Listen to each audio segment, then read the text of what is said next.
20, 25 kilometers.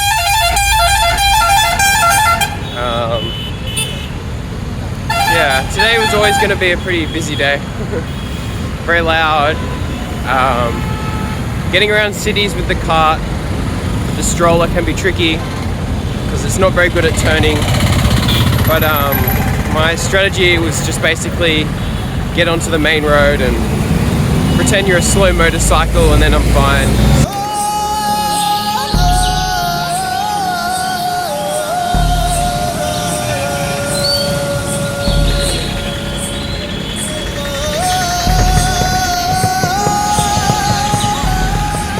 So I wanted to talk about service roads because I've basically walked and lived across service roads for the past 4 months of the walk. So it's a road running parallel to the main highways. Maybe 60-80% of highways have a service road. So they're on either side, 2 lanes, and then they connect as well, like underneath. It's like one here coming up. And so in India, it's not just you get on a highway and then it's just like a boring empty road to the next city. All along the service roads there are dabbas, hotels, there are people doing tiffin stores, there are people selling fruit and vegetables. There's just all sorts of activity going on. And one of the main reasons is that most people in India don't live in the cities, but actually live in villages. It's about 60 to 70, 75% of people live in villages. And so a lot of the time people are just sort of getting around on the service roads between places. People from villages are coming to sell their produce. So yeah, it's quite different to other countries, and obviously, India has a massive population, so all the businesses running things, they can also get a lot of, flow of customers just because the actual highways are very busy as well.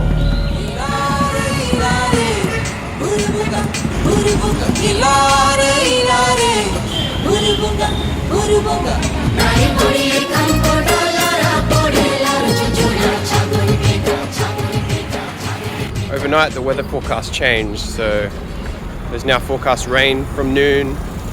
So I'm a little unsure how far I can go today, how far I want to go today before that rain hits, if it hits. This has to be the smoothest bit of road I've ever been on in India.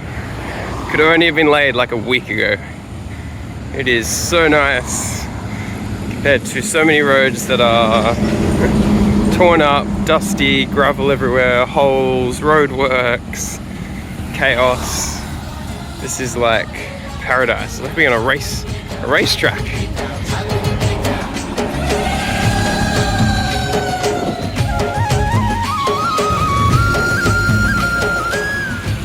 So the rain finally hit, and I took shelter underneath the highway from the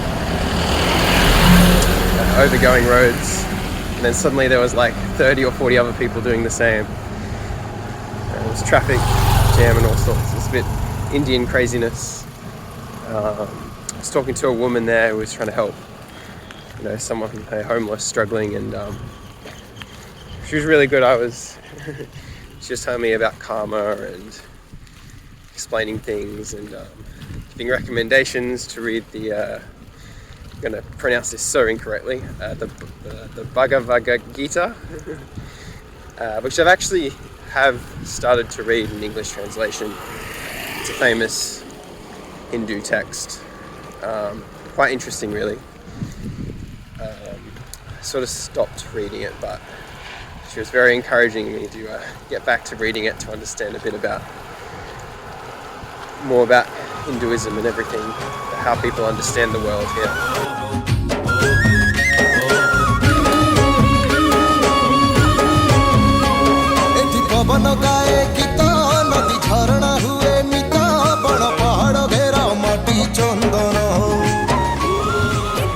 I'm quite humbled at the moment.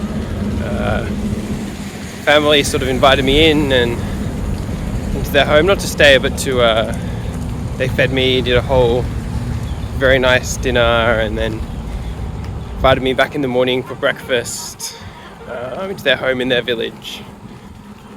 We spent the main guy there.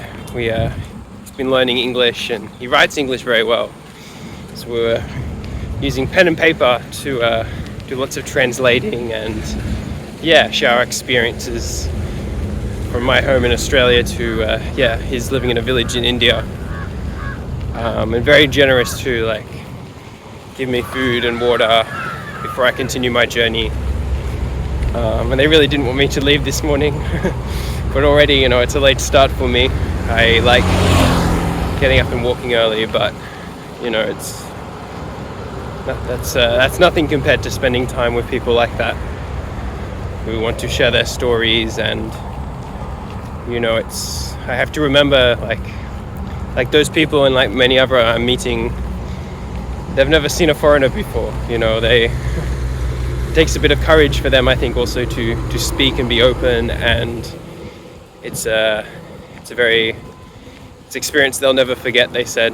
And I likewise, like, it's always special to be brought into a family's home to share food and share stories, and every time make a bit more of an understanding of what it's like, if I just by chance had popped into the world in this part of the world. So it's a very special moment.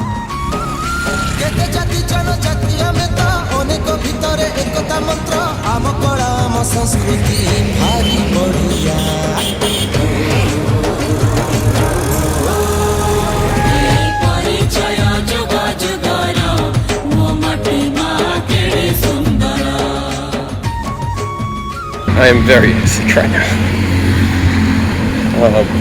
Just got some sort of collapse on the side of the road and got some medicine.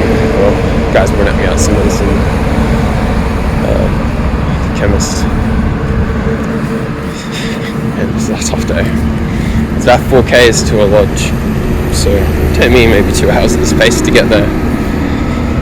Just